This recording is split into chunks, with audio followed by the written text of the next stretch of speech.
Bismillahirrahmanirrahim. Assalamualaikum warahmatullahi wabarakatuh. Nama saya Ifa Adibah binti Syarifuddin dari kelas DPHU 3B. Nombor matrik DHU 2020246113. Assalamualaikum warahmatullahi wabarakatuh. Nama saya Siti Nur Nabiha binti Zakaria daripada kelas DPHU 3B, DHU 2020-25039. Bismillahirrahmanirrahim. Assalamualaikum warahmatullahi wabarakatuh. Baik, nama saya Nur Fazila Aini binti Abdul Rahman daripada kelas DPHU 3B. Nombor matrik saya DHU 2020-25085.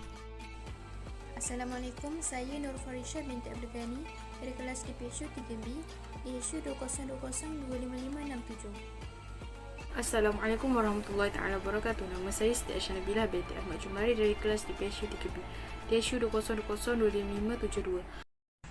Seterusnya bahagian saya iaitu pengenalan.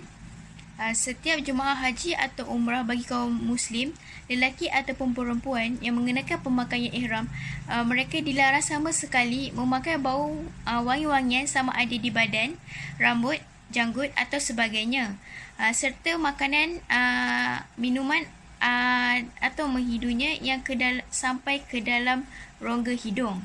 Seterusnya, perlu diingatkan juga, penggunaan bahan tersebut janganlah disengajakan untuk berlebihan kerana jika bertujuan sengaja, ianya juga akan merancap bau wangi di badan, maka perbuatan itu dikira berdosa serta perlu menyempurnakan dam takhir dan takdir. Seterusnya, definisi ihram. Antaranya, perkataan ihram berasal daripada perkataan Arab iaitu ahrama yuhrimu ihraman yang membawa maksud menjadikan ianya haram. Seterusnya, ihram dari segi istilah fiqh adalah berniat untuk masuk ke dalam wilayah yang berlaku di dalamnya berbagai keharaman di dalam haji dan umrah. Seterusnya, ihram juga merupakan satu keadaan yang perlu dimasuki orang Islam untuk melakukan haji atau umrah. Dan terakhir, bagi jemaah haji lelaki yang termasuk diharamkan seperti mengenakan pakaian berjahit, dan khususnya buat wanita, contohnya memakai sarung tangan atau menutup wajah bagi jemaah haji wanita. Seterusnya, soalan lazim ketika ihram. Seperti mana jemaah haji kerap bertanya dengan soalan ini, itu jika saya berihram umrah atau haji dan saya telah memasuki Masjidil Haram, apakah saya harus solat 2 rakaat tahiyatul masjid atau saya langsung tawaf?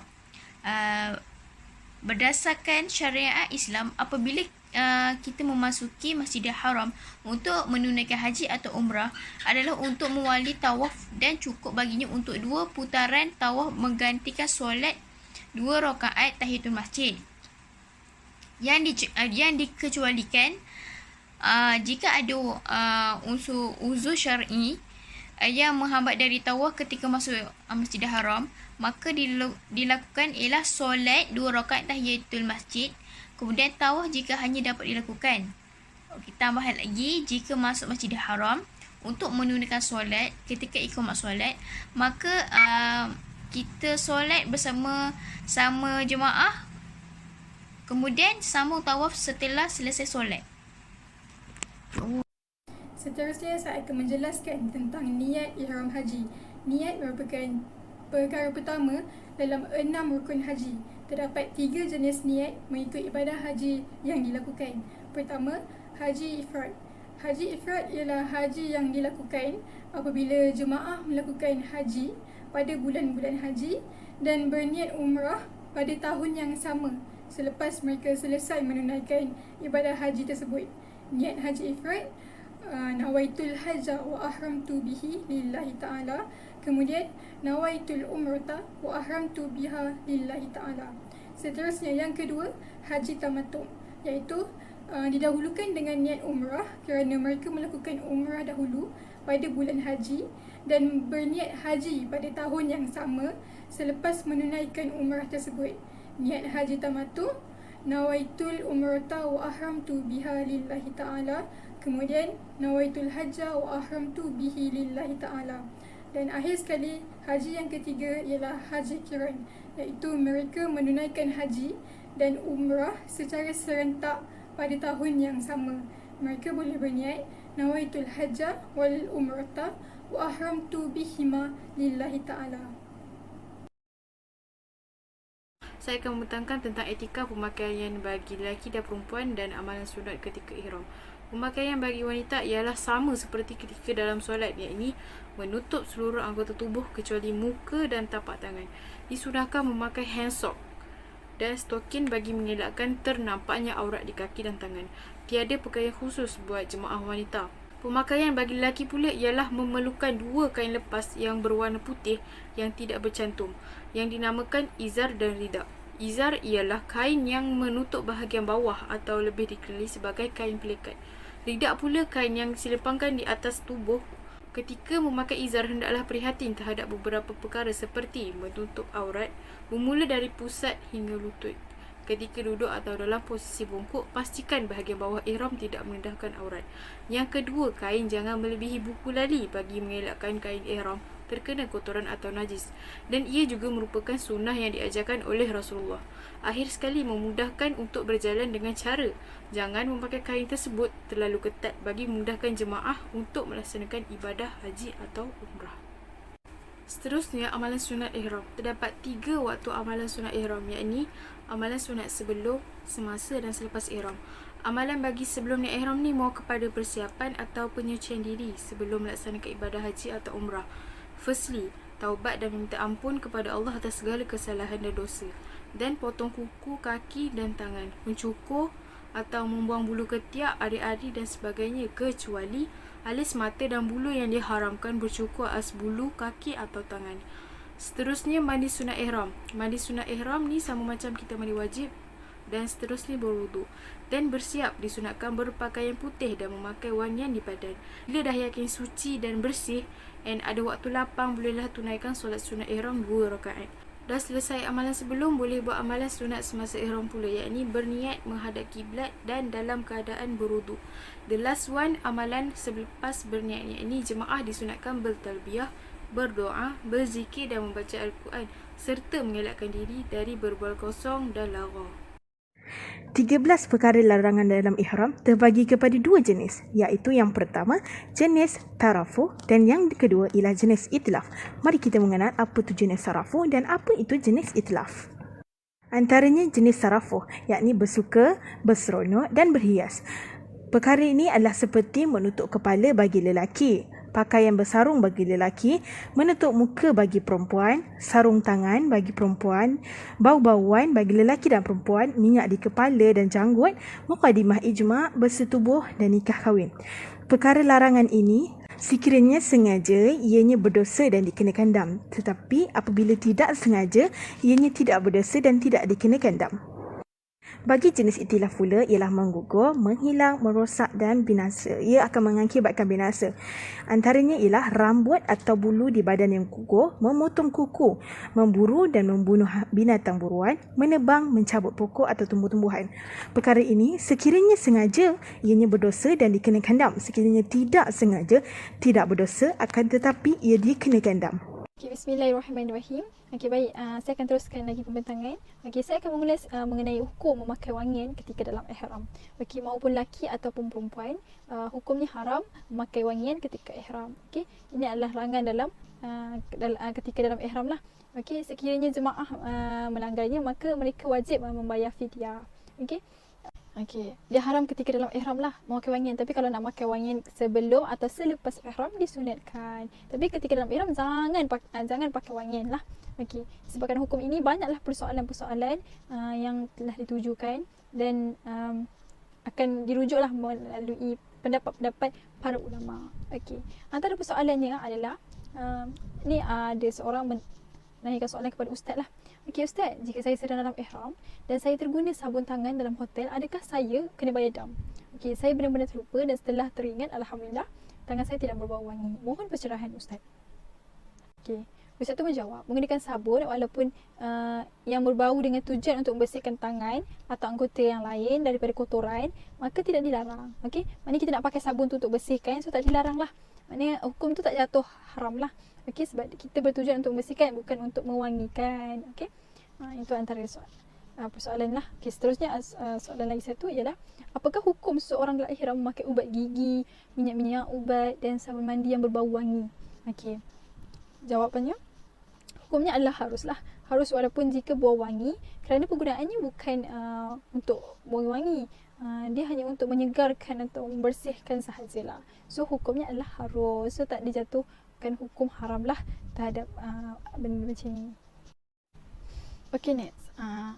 Ada lagi persoalan, iaitu antara persoalannya, semasa dalam ihram jemaah haji minum air sirap, apakah hukumnya? Dia sirap kan bau dia roh. So apa hukumnya? Jemaah haji boleh, jawapannya jemaah haji boleh mengambil makanan dan minuman yang berperisa wangian kerana bahan yang digunakan itu adalah untuk menyedapkan makanan atau minuman tersebut sahaja. So dia bukan bertujuan untuk mewangikan lah. Jadi jemaah tak perlu risau.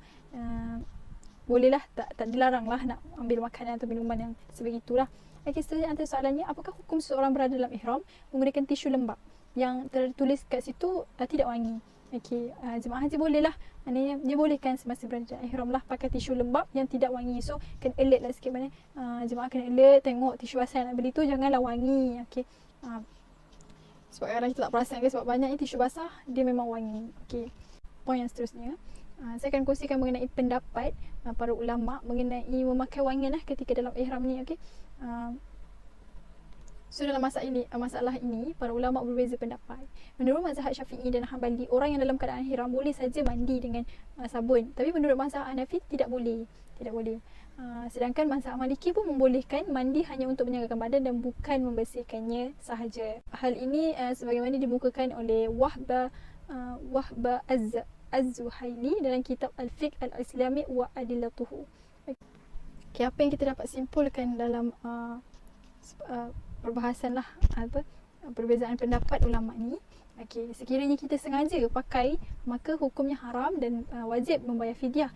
Tapi kalau kita terlupa atau jahil, dia tidak jatuhkan hukum haram dan dimaafkan. Jika dipaksa untuk makan wangian pula kan, keadaan tu pula, maka tidak diwajibkan fidyah ke atasnya. Okay, dan memakai sabun tu untuk bertujuan untuk membersih dan menyegarkan. So dia tak jatuh hukum haram.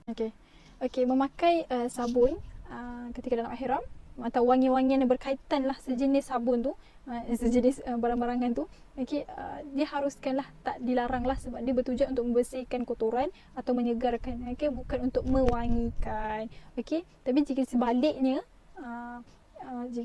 atau sengaja lah kan, akan dijatuhkan hukum haram dan wajib kat atasnya membayar fidyah atau dam. Okay, semacam kadang kita ada yang kita beli tu memang nak pakai sebab wangi, dia terus memang jatuh haram ketika dalam ihram lah. Okay, dam yang dikenakan ialah dam takhir dan takdir, akan diterangkan oleh sahabat saya lah. Okay, sekian daripada saya, maaf atas kekurangan saya. Definisi bagi dam takhir dan takdir ialah pelaku boleh memilih untuk membayar denda mengikut pilihan dengan kemampuan sendiri atas kesalahan yang telah dilakukan dalam keadaan sengaja dan sudah tahu larangan tersebut. Dam takhir dan takdir kebiasaannya berkaitan berhias diri, contoh memakai pakaian yang bersarung atau berjahit bagi lelaki, menutup muka atau sebahagian daripadanya bagi wanita, memakai sarung tangan dan sebagainya. Cara pelaksanaannya dan pilihan yang dikenakan ialah menyembelih seekor kibas atau kambing atau 1/7 unta. Sekiranya tidak mampu, hendaklah membayar fidyah, iaitu bersedekah kepada 6 orang fakir miskin sebanyak 2 cupak makanan setiap seorang. Sekiranya tidak mampu juga, si filan tersebut hendaklah berpuasa selama 3 hari, akan tetapi ia berbeza jika dilakukan dalam keadaan terlupa atau jahil. Habib Hasan bin Al-Kaf ada menyebutkan, jika berlaku dalam keadaan begini, pelakunya dimaafkan dan tidak perlu membayar dam. Namun begitu, bila pelaku tersedar akan kesalahan yang telah dilakukan, hendaklah ia segera menanggalkan atau menghilangkan bau tersebut.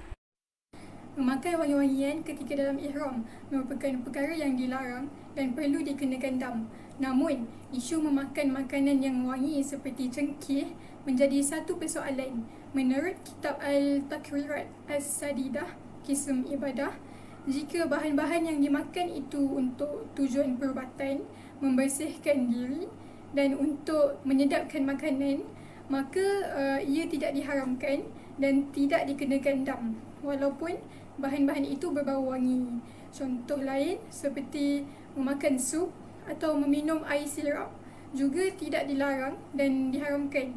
Oleh itu, diharuskan bagi para jemaah memakan atau meminum sesuatu yang wangi, dan tiada perselisihan pendapat tentang isu ini, dan setiap pandangan mengatakan perkara ini tidak diharamkan dan tidak dikenakan dam bagi jemaah yang berada dalam keadaan berihram.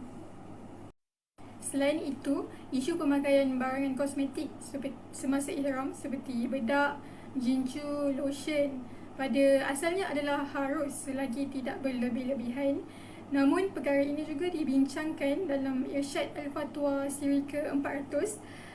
Alat-alat kosmetik yang bertujuan untuk tarafuh, iaitu kecantikan atau bertujuan untuk mewangikan pakaian adalah dilarang ketika berada dalam ihram, dan ijma' ulama' telah bersepakat dengan pengharaman ini kerana ia bertentangan dengan nikmat haji. Seperti contoh, penggunaan deodoran hukumnya adalah haram dan dikenakan dam, tetapi perkara ini dimaafkan jika mereka tidak mengetahui dan tidak sengaja ataupun terlupa. Namun mereka hendaklah menghilangkan apabila menyedarinya. Namun segala perkara yang bukan bertujuan untuk kecantikan dan berwangi-wangian adalah diharuskan. Contoh yang jelas, penggunaan lipstick dengan tujuan untuk melembapkan bibir, atau lotion yang tidak wangi bagi melembapkan kulit, dan hand sanitizer yang bertujuan untuk membersihkan tangan, terutamanya pada zaman pandemik COVID-19 ini. Kesimpulannya ialah perlu mematuhi segala larangan semasa ihram. Jadi, setiap jemaah perlu mematuhi setiap larangan dalam ihram. Yang kedua ialah bersabar dan berhati-hati semasa berihram, kerana waktu ihram ni adalah jangka waktu yang panjang bagi jemaah haji. Manakala jemaah umrah adalah waktu yang singkat. Jadi bila waktu haji ni, para jemaah perlu berbanyakkan bersabar dan berhati-hati. Selain itu, para jemaah juga digalakkan untuk memperbanyakkan talbiyah, istighfar dan doa serta membaca Al-Quran dan mempertingkatkan amalan-amalan sunat. Sekian sahaja daripada kami. Wallahu a'lam bishawab.